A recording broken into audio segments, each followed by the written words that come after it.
Hi, I'm Alvin Moore with MoreHouse Realty, and this is another episode of tips and tricks to make your property management experience better.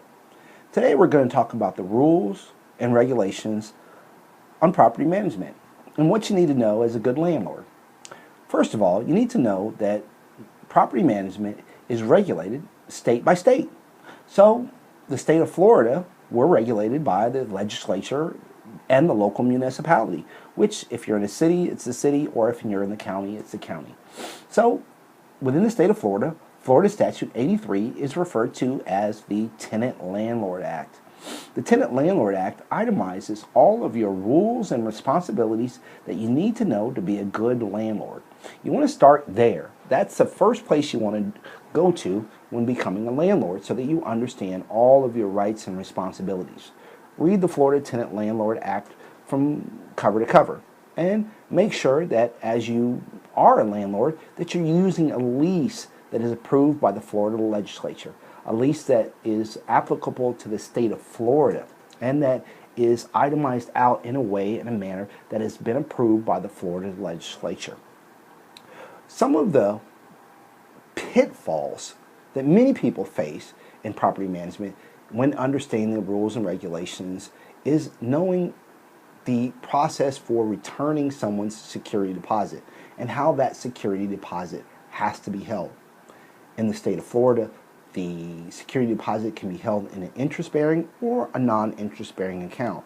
It has to be listed on the lease where and in what manner the security deposit is being held.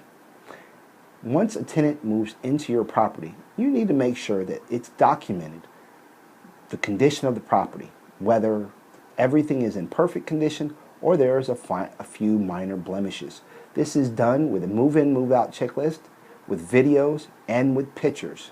You want to make sure that you are well aware and that you have documented the complete condition of the property, and that once that tenant moves out of the property, if you are going to deduct some of that money, and they call it imposing a claim on security deposit, that you send them an itemized bill within 30 days. Thereafter, you have to make sure that they have 15 days to dispute this action. If yourself and the tenant cannot agree, then you take it to small claims court.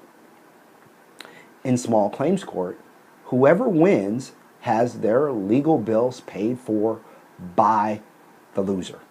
So you want to make sure that you're right, that you've talked to an attorney, that you read Florida Statute 83, and know that Florida Statute 83 talks about a lot of issues, from the condition of the property, screens, from heat, from when the tenant must give you notice that they're moving out of the property, and what kind of penalties you can impose on that person for moving out or breaking your lease early.